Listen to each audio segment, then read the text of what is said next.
नमस्कार दोस्तों, स्वागत है आपका हमारे चैनल पर। आज हम बात करेंगे बिहार की सियासत की।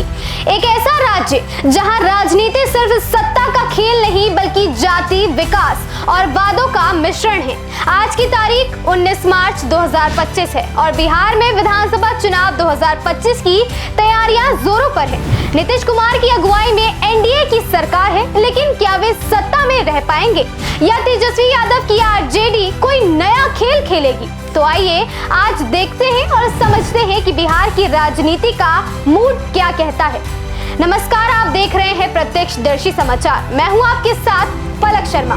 बिहार में अभी एनडीए की सरकार है। नीतीश कुमार जो जनता दल यूनाइटेड के नेता हैं और 9वीं बार मुख्यमंत्री बने हुए हैं, उनके साथ बीजेपी, हम और कुछ छोटे दल भी हैं।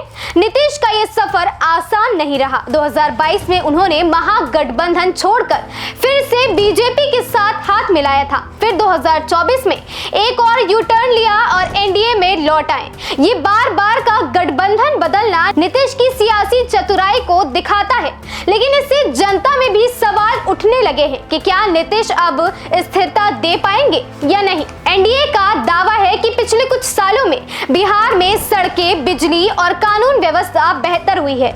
नीतीश की प्रगति यात्रा जो दिसंबर 2024 में शुरू हुई, देखा जाए तो इसका एक सबूत देने की कोशिश है। मधुबनी में 1107 करोड़ की परियोजनाएं शुरू करना भी इसका एक उदाहरण है।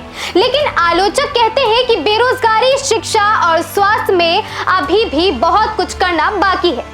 प्रति व्यक्ति आय अभी भी राष्ट्रीय औसत से कम है और बाढ़ जैसी समस्याएं हर साल परेशान करती हैं। दरअसल विपक्ष में सबसे बड़ा चेहरा है तेजस्वी यादव की राष्ट्रीय जनता दल आरजेडी।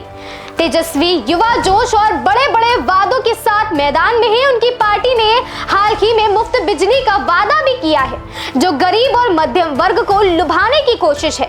2020 के चुनाव में आरजेडी सबसे बड़ी पार्टी बनकर उभरी थी, लेकिन गठबंधन की कमी ने उन्हें सत्ता से दूर रखा। लेकिन इस बार तेजस्वी यादव महागठबंधन को मजबूत करने में पूरी ताकत के साथ जुटे हुए हैं। हालांकि महागठबंधन में सब कुछ ठीक तो नहीं है। कांग्रेस और आरजेडी के बीच सीट बंटवारे पर तनातनी की खबरें हैं। कांग्रेस का कहना है कि वो बड़े भाई की भूमिका में मानेगी और 100 सीटों पर लड़ने की तैयारी कर रही है। दूसरी तरफ लालू प्रसाद यादव ने नीतीश के लिए दरवाजे खुले होने की बात कह दी है, जिससे अटकलें यह भी लग रही है कि क्या नीतीश फिर से पाला बदल सकते हैं। लेकिन तेजस्वी इस बात को सिरे से खारिज करते हैं।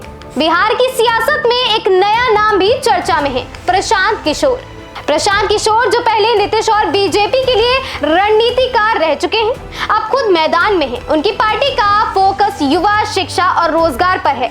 हाल के बाईपोल में जनसुराज का प्रदर्शन भले ही कमजोर रहा हो, लेकिन प्रशांत दावा करते हैं कि 2025 में वे एनडीए और महागठबंधन को टक्कर देंगे। हालांकि उनकी रैलियों में भीड़ तो दिख रही है, लेकिन क्या ये वोटों में बदलेगी, ये बड़ा सवाल है। सूत्रों का मानना है कि जनसुराज अगर त्रिकोणीय मुकाबला बना पाई तो वोटों का बंटवारा नीतीश और तेजस्वी दोनों के लिए मुश्किल खड़ी कर सकता है, खासकर मुस्लिम और यादव वोटों पर। इसका असर पड़ सकता है जो हमेशा से ही आरजेडी के साथ रहे हैं। देखा जाए तो बिहार का चुनाव हमेशा से मुद्दों और जाति के इर्द गिर्द घूमता है। आज की स्थिति में सबसे अहम मुद्दे हैं रोजगार, शिक्षा, स्वास्थ्य और भ्रष्टाचार।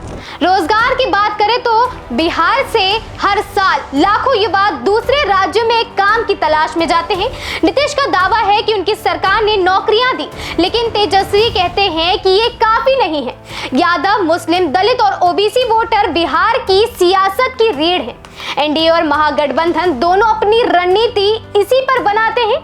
शिक्षा और स्वास्थ्य में नीतीश ने साक्षरता दर 61.8% से 79.7% बढ़ाई, लेकिन स्कूलों की हालत और अस्पतालों की कमी अभी भी चर्चा में है। और भ्रष्टाचार में पेपर लीक और हाल के पुल ढहने की घटना इस सरकार की कमजोरी को दर्शा रही है।